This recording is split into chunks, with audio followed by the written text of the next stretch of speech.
Hi friends, welcome to vijislifestyle. இன்னைக்கு இந்த வீடியோல நம்ம என்ன பார்க்க போறோம்னா நம்ம வீட்லயே ரவை யூஸ் பண்ணி குலோப் ஜாமுன் எப்படி பண்றதா நம்ம பார்க்க போறோம். சோ வாங்க வீடியோக்குள்ள போய் எப்படி பண்றதுன்னு பார்க்கலாம். வீடியோக்குள்ள போறதுக்கு முன்னாடி என்னோட சேனலை நீங்க ஃபர்ஸ்ட் டைம் பார்க்கறீங்கன்னா மறக்காம Subscribe பண்ணிடுங்க. கூடவே இருக்க அந்த பெல் ஐகானை கிளிக் பண்ணிடுங்க. சோ அப்பதான் நான் ஃபியூச்சர்ல அப்லோட் பண்ற வீடியோஸ்லாம் நீங்க தவறாம பார்க்க முடியும். ஒரு பேனில் 2 ஸ்பூன் அளவுக்கு நெய் ஆட் பண்ணிக்கலாம். நெய் நல்லா மெல்ட் ஆனதுக்கப்புறமா நான் இந்த கப்பால் 1 கப் அளவுக்கு ரவை எடுத்திருக்கேன். ஸோ ரவை இதில் ஆட் பண்ணிவிட்டு அதை நல்லா வறுத்து எடுத்துக்க போகிறேன். ரொம்ப அதோட கலர் சேஞ்ச் ஆகணுங்கிற அவசியம் இல்லை. அது ஒரு 2 நிமிஷம் வந்து மீடியம் ஃப்ளேமில் வச்சு நம்ம வந்துட்டு அதை வறுத்து எடுத்துக்கிட்டால் போதும். இது எதுக்கு அப்படின்னா நம்ம டைரெக்டாக ரவை ஆட் பண்ணிட்டோம்னா கட்டி கட்டியாக ஃபார்ம் ஆகிடும். ஸோ அந்த மாதிரி இல்லாமல் நெய்யில் வந்து நம்ம இதை வறுத்து எடுத்துக்கிட்டோம் அப்படின்னா அதோட ஃப்ளேவர் வந்து நமக்கு ரொம்ப சூப்பராக இருக்கும். ஸோ இது வறுப்பட்டதுக்கப்புறமா நான் வந்து 1 கப் ரவைக்கு 1.5 கப் அளவுக்கு பால் ஆட் பண்ணிக்கிறேன். ஸோ பால் ஆட் பண்ணிவிட்டு அதில் கட்டிகள் எதுவும் ஃபார்ம் ஆகாத மாதிரி இந்த மாதிரி நம்ம வந்து இதை வந்து சுருண்டு வர அளவுக்கு நம்ம வந்து இதை வந்து வதக்கி எடுத்துக்கணும். இப்போவும் வந்து பார்த்திங்கன்னா மீடியம் ஃப்ளேமில் வச்சுக்கணும். இது நல்லா சுருண்டதுக்கப்புறமா நம்ம வந்து ஆற வச்சு உருண்டை பிடிக்க ஸ்டார்ட் பண்ணிடலாம்.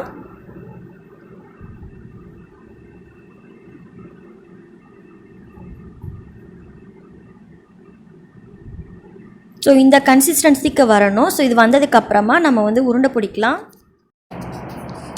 ரவை ஆறுறதுக்குள்ளேயும் நம்ம சக்கரை பாகு ரெடி பண்ணிடலாம். நான் வந்து 1 கப் ரவைக்கு 1.5 கப் அளவுக்கு சக்கரை எடுத்திருக்கேன். நீங்கள் வந்து கூடவோ குறைச்சிக்கவோ செய்யலாம். இதுவே எனக்கு கரெக்டாக இருக்கும். 1.5 கப் சக்கரை ஆட் பண்ணிவிட்டு 1 கப் அளவுக்கு தண்ணியும் ஆட் பண்ணிக்கிறேன்.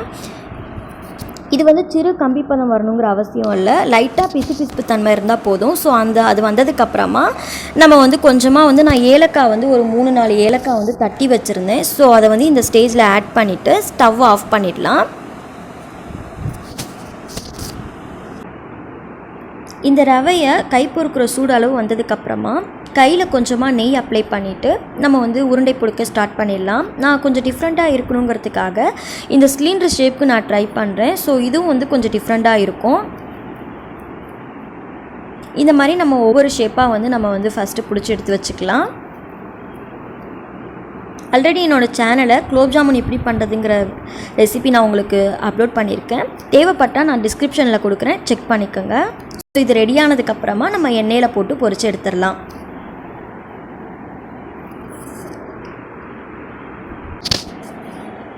கடாயில் நல்லா ஆயில் ஹீட் ஆனதுக்கப்புறம் நம்ம குலோப் ஜாமுன் உருண்டைகளை ஆட் பண்ணிக்கலாம். இது வந்து ஆட் பண்ணும்போது உடஞ்சிருமோ அப்படிங்கிற பயப்பட வேணாம். இது வந்து உடையாது. நம்ம வந்து இதை ஆட் பண்ணிவிட்டு அதோட கலர் வந்து லைட்டாக மெரூன் கலரில் சேஞ்ச் ஆகும் இல்லையா? ஸோ அந்த ஸ்டேஜ் வரும்போது இதை வந்து ஒரு பிளேட்க்கு ட்ரான்ஸ்ஃபர் பண்ணிடலாம். இது வந்து மீடியம் ஃப்ளேமில் குக் பண்ணணும். ரொம்ப ஹையாக வச்சுருந்தோம் அப்படின்னா அதோட கலர் ரொம்ப ப்ரௌன் ஆகிடும். இப்போது ரெடி பண்ணி வச்ச குலோப் ஜாமுனை சக்கரை பாகில் ஆட் பண்ணிக்கலாம். கண்டிப்பாக இது வந்து ஒரு 8 to 10 hours ஆகுது மேக்ஸிமம் ஊறணும். ஸோ அப்போ தான் இது வந்து ஸ்வீட்டாகவும் ரொம்ப சாஃப்டாகவும் கிடைக்கும்.